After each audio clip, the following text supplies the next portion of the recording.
한국직업방송과 연합뉴스TV가 함께 만드는 취업 전문 뉴스 투데이 고용플러스입니다. 스타트업을 살려 경제 성장을 살려내겠다며 정부가 창업기업에 매년 수천억 원을 쏟아붓고 있습니다. 하지만 이런 지원에도 5년을 넘기는 곳은 절반에 불과한데요. 스타트업의 생존율을 어떻게 높일 수 있을지 이진우 기자가 취재했습니다. 서울 강남의 한 스타트업. 상업용 부동산 매물을 모바일 앱을 통해 중개하는 회사입니다. 2년 전 단돈 2,500만 원을 갖고 시작했다. 1억 3,500만 원의 정부 지원금을 받고 사업의 발판을 마련했습니다. 그 사이 외부 투자자들도 늘어 지금까지 투자금 90억 원을 유치했고 매출도 100억 원을 내다보고 있습니다. 정부 지원금을 받게 되고 인건비로 쓸 수 있었고 이제 시범 서비스를 출시하게 되었고요. 노하우를 공유하게 되었고 또 멘토링 프로그램을 통해서 하지만 창업 지원을 받아도 5년 넘게 살아남는 곳은 절반 정도. 지원이 없는 곳에 비하면 생존율이 높지만 나머지 절반은 지원을 받아도 망하고 있는 겁니다. 전문가들은 경쟁력 있고 미래 성장성이 있는 기업을 가려내려면 보다 세밀하고 체계적인 시스템이 필요하다고 지적합니다.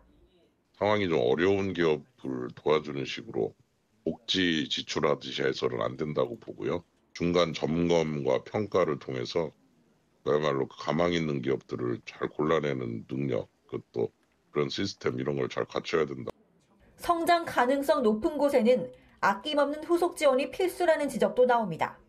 정부가 올해 창업 지원에 쓸 돈은 3,400억 원. 투입 예산만 늘릴 게 아니라 창업 지원이 보다 효과적으로 이뤄질 수 있는 시스템 구축이 절실한 시점입니다. 연합뉴스TV 이진우입니다. 국내 대기업 총수들의 지난해 연봉이 공개되면서 재계 안팎에선 적정성 논란이 벌어지고 있습니다. 주주가치 훼손이나 경영 부실, 비리 혐의 등에도 두둑한 연봉을 받고 있어 견제 장치가 필요하다는 지적이 나오는데요. 박준영 기자입니다. 동국제강이 지난해 장세주 회장에게 지급한 급여는 16억 5천만 원. 장 회장은 횡령과 배임 혐의로 3년 반의 실형을 선고받고 작년 4월 가석방된 상태였습니다. 공식적인 경영 활동도 없는 상황에서 회사는 작년 영업이익이 40%나 급감했지만 장 회장은 어김없이 급여를 받았습니다. 최근 주주들에 의해 대한항공 대표이사 자리에서 밀려난 조영우 한진그룹 회장은 지난해 대한항공과 한진칼 등 5개 계열사에서 총 107억 원의 연봉을 받았습니다. 가족들의 갑질과 비리 혐의가 문제가 돼 대한항공에서 불명예 퇴진한 조 회장은 퇴직금만 700억 원 넘게 받을 것으로 예상됩니다. 경영 부실의 책임을 지고 퇴진한 박삼구 전 금호아시아나그룹 회장은 지난해 계열사로부터 약 14억 원의 급여를 받았습니다. 근속 연수를 따졌을 때 퇴직금은 270억 원에 달할 것으로 추정됩니다. 외국의 사례와 같이 이른바 비지배주주 다수의 동의를 주총에서 받게 하는 제도적 장치가 필요합니다. 경영 부실의 책임이 있거나 비리 혐의가 있는 총수들이 막대한 연봉과 퇴직금을 받는 행태를 견제해야 한다는 지적입니다. 연합뉴스TV 곽춘영입니다. 우리나라 고용률이 9년 만에 처음으로 하락했다는 분석이 나왔습니다. 한국경제연구원은 지난해 고용률이 60.7%로 재작년보다 0.1%포인트 떨어졌다고 밝혔습니다. 고용률 하락은 글로벌 금융위기였던 2009년 이후 처음입니다. 지난해 생산 가능 인구는 25만 2천 명이 증가했지만 취업자는 9만 7천 명 늘어나는 데 그쳤습니다. 여기에는 40대와 50대의 고용률이 각각 0.4%포인트, 0.1%포인트 하락한 영향이 큰 것으로 분석됐습니다. 민주노총 건설노조는 2일 기자회견을 열고 오는 13일 총파업을 예고했습니다. 이들은 건설기계 노동자들이 낮은 임금과 임금 체불, 장시간 노동에 시달리고 있지만 특수고용직으로 분류돼 노동 3권도 보장받지 못하고 있다며 총파업 이유를 설명했습니다. 그러면서 정부와 국회에 특수고용직에도 노동기본권을 보장하라는 국제노동기구 권고를 이행하라고 촉구했습니다. 이날 총파업에는 택배기사와 학습지 교사 등 민주노총 소속 특수고용 노동자들이 참여할 계획입니다.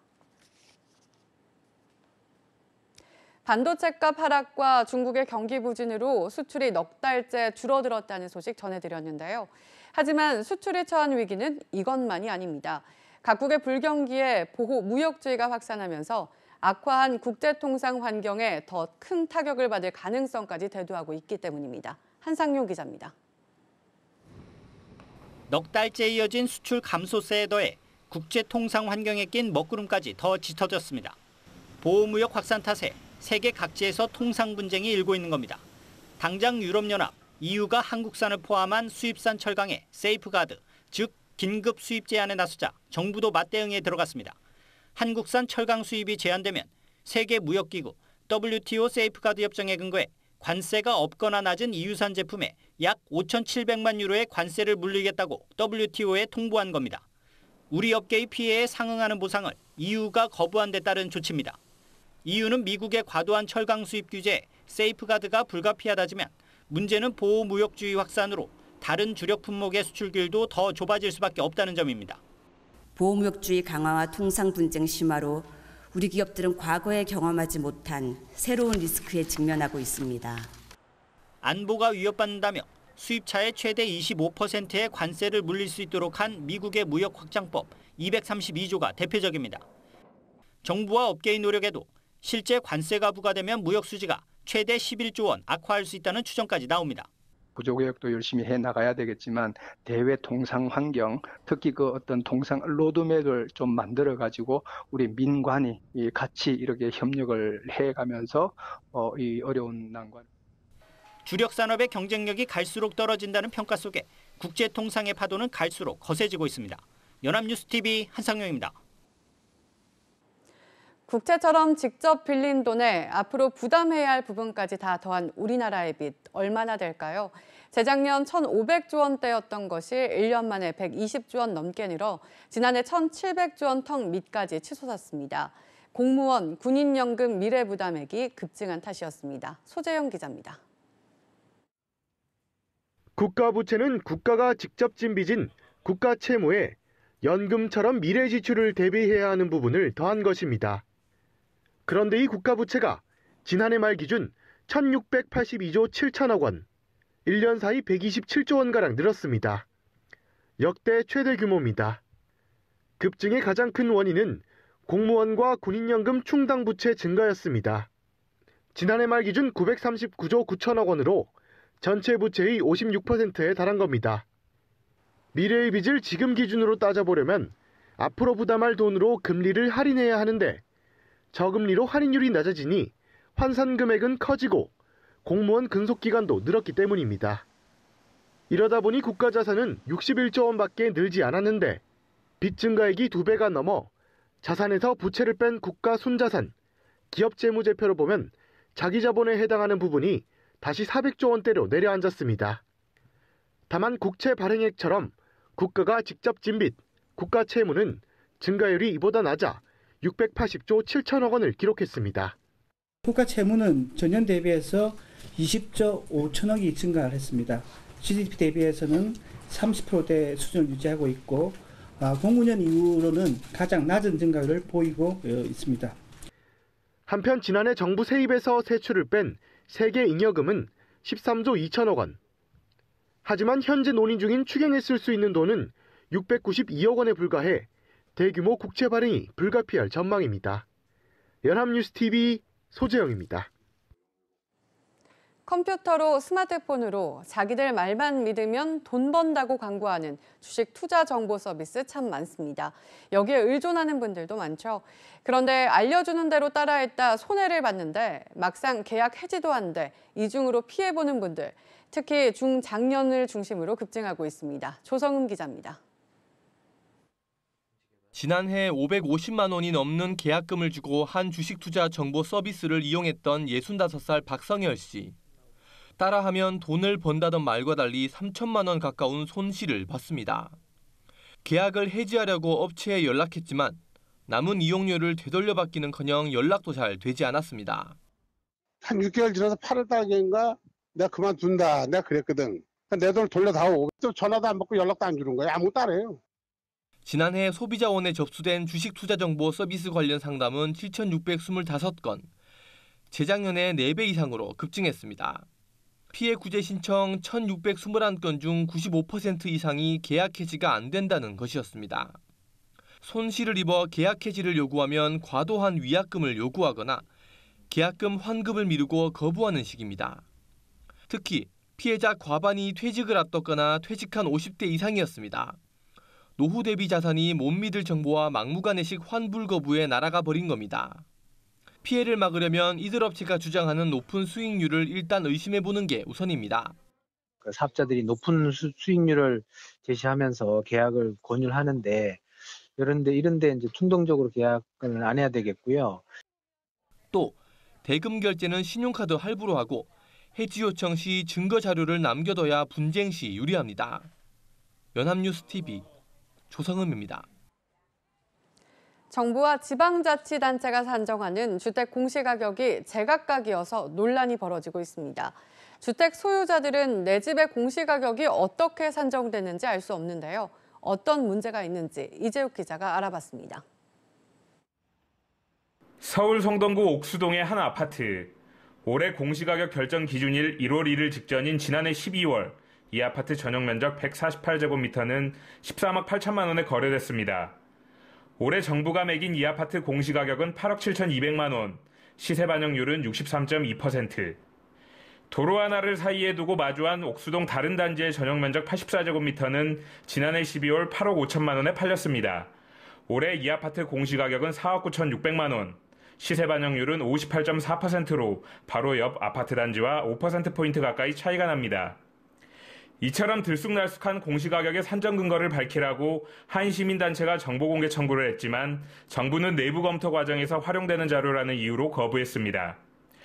이런 와중에 정부는 지방자치단체가 산정한 개별주택 공시가격이 적정한지 감사할 것이라고 밝혔습니다. 정부가 재산세 등의 부과 기준인 표준 단독주택 공시가격을 인상했지만 지자체들이 이를 바탕으로 개별주택 공시가격을 책정하는 과정에서 표준주택보다 인상폭을 줄여 형평성 논란이 일어났기 때문입니다.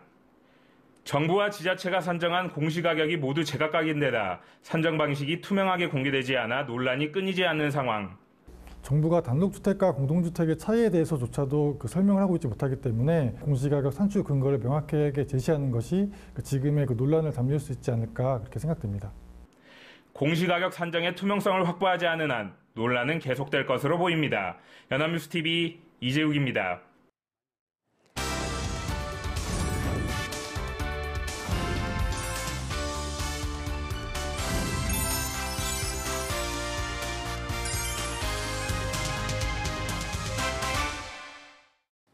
사회적으로 핫한 이슈를 키워드로 알아보는 핫키워드 시간입니다. 안치홍 아나운서 안녕하세요. 안녕하세요. 핫키워드 시간입니다. 일과 개인의 삶의 균형을 위해서 주 52시간 근무제가 도입된 지도 어느덧 9개월이 지났습니다. 처벌 유예 기간도 지난달 말로 종료되며 이번 주부터 봐주기 없는 시행에 들어갔는데요. 본격적인 시행과 함께 주 52시간 근로제가 근로자의 삶을 얼마나 바꿨는지 또 앞으로 해결해야 할 과제는 무엇인지 핫키워드에서 살펴봅니다. 네, 주 52시간 근무제가 도입된 건 지난해 7월이었죠. 기업의 부담을 줄이고 산업 현장의 혼란을 막기 위해 처벌 유예 기간도 2차례나 연기됐다가 드디어 본격적으로 시행이 됐어요. 네, 그렇습니다. 처음 도입될 땐 지난해 12월 말까지 처벌을 유예하기로 했지만 준비 기간이 더 필요하다는 현장의 목소리에 한 차례 더 연장을 했습니다. 근로기준법에 따르면 한 주의 최장 근로시간은 40시간으로 제한되고 초과 연장 근로시간도 한 주에 최대 12시간까지만 허용되는데요. 이제부터 이를 위반한 사업주는 2년 이하의 징역이나 2천만 원 이하의 벌금을 내야 합니다. 네, 본격적인 시행과 함께 기업들이 바짝 긴장을 했을 것 같습니다. 네, 하지만 이미 300인 이상의 사업장은 어느 정도 주 52시간이 정착됐기 때문에 위반이 그리 많지는 않을 거라는 것이 고용노동부의 시각입니다.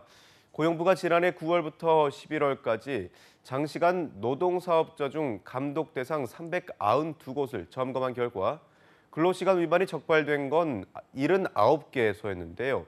이 위반 사업장 가운데 8곳을 제외한 71곳이 지난달 12일 기준으로 근로시간 개선 계획서를 내면서 사실상 300인 이상의 사업장 대부분에 주 52시간 근무제가 원활히 돌아갈 것이라는 겁니다. 하지만 보다 철저한 시행을 위해 5월 1일부터 6월 15일까지 사업장 3,000곳에 대해 다시 근로감독에 들어갈 계획이라고 합니다. 네, 주 52시간 근무제는 전체 임금 근로자의 14%인 277만 명에게만 해당됐지만 고용부의 철저한 감독, 많은 기관과 근로자의 협조 덕분에 우리 사회에 큰 변화를 가져왔다는 생각이 듭니다. 그렇습니다. 일단 근무 시간이 실제로 크게 감소했습니다. 고용부가 발표한 2019년 2월 사업체 노동력 조사 결과에 따르면 지난 1월 300인 이상 사업장의 근로자 1인당 평균 초과 근로 시간은 지난해 1월보다 크게 감소했는데요.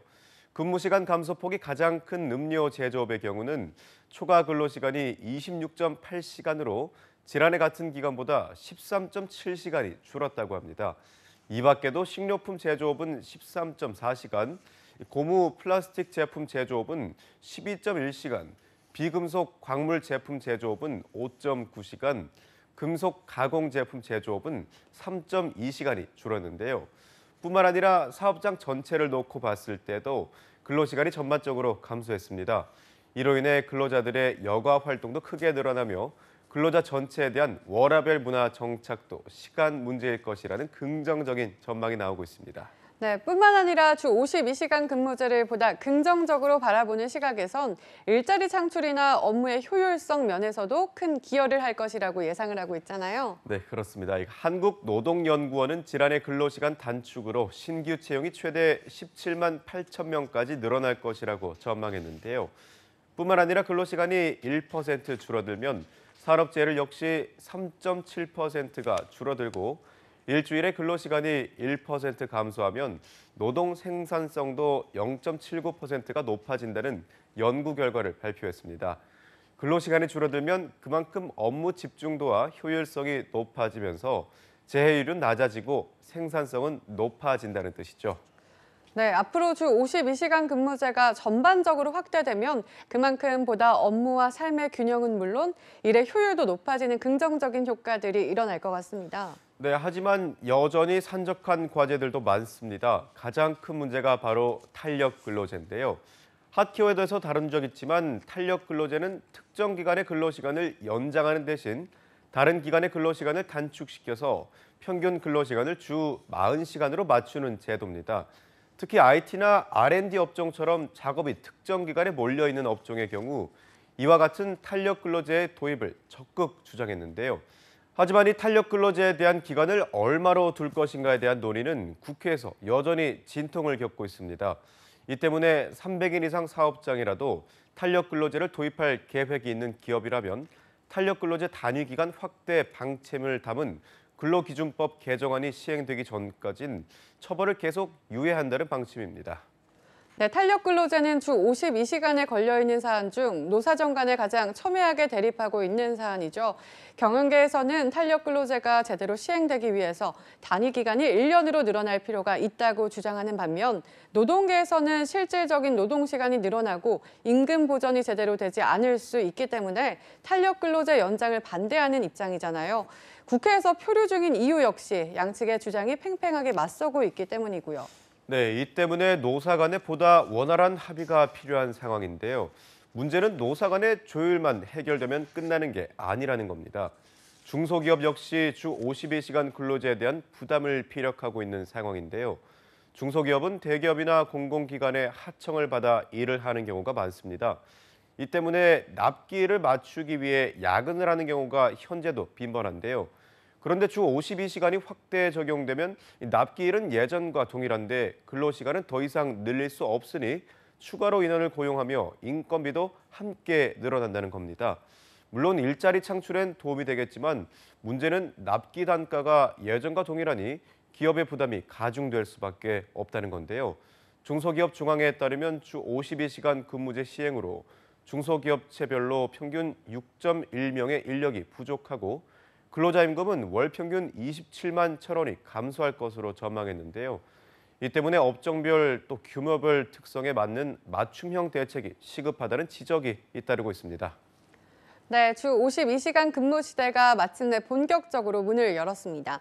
첫 술에 배부를 순 없지만 시행은 본격적으로 시작됐는데 해결해야 할 과제가 여전히 쌓여 있다는 건 좀처럼 납득할 수가 없습니다. 아무리 좋은 제도라도 각자의 사정에 맞는 보완책이 마련되지 않는다면 전 국민적으로 지지를 받을 수 없는 법입니다.